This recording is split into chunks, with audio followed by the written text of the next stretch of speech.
En République démocratique du Congo, on peut être condamné à mort, mais personne n'est exécuté. Comment est-ce possible? La question qui se pose sans se poser, mais qui mérite d'être posée, c'est de savoir c'est quoi la peine de mort. La peine de mort est une privation de vie ordonnée par les juges et exécutée en vertu d'une décision judiciaire. La peine de mort est exécutée par des armes pour les militaires et par pendaison pour les civils. Mais en réalité, la peine de mort pose quelques problèmes parce que tous les États ne sont pas pour la peine de mort.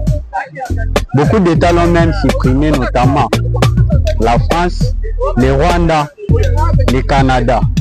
En ce qui concerne la République démocratique du Congo, la peine de mort existe bel et bien dans nos lois, mais un moratoire a été instauré, c'est-à-dire une suspension temporaire à la peine de mort. On peut condamner ou être condamné, mais sans pour autant être exécuté. Les controverses sur la peine de mort. Deux tendances antipodes s'affrontent quant à la question. D'une part, nous avons les rétentionnistes et d'autre part, nous avons les abolitionnistes. Les rétentionnistes, c'est ceux qui prônent le maintien de la peine de mort.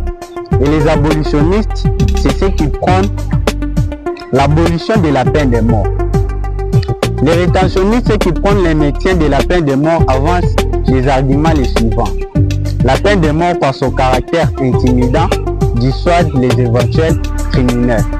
La peine de mort permet à un État de mettre les délinquants hors l'état de nuire.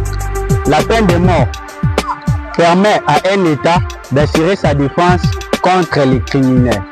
Et les abolitionnistes, ceux qui prônent l'abolition de la peine de mort ou ceux qui prônent la suppression de la peine de mort, avancent les arguments les suivants. La peine de mort est une violation au droit à la vie. Deuxièmement, ils disent que la peine de mort ne dissuade pas les éventuels criminels.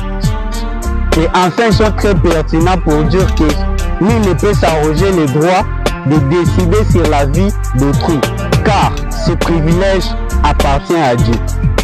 Et vous, donnez vos avis dans les commentaires. Vous êtes du côté des rétentionnistes ou vous êtes pour les abolitionnistes?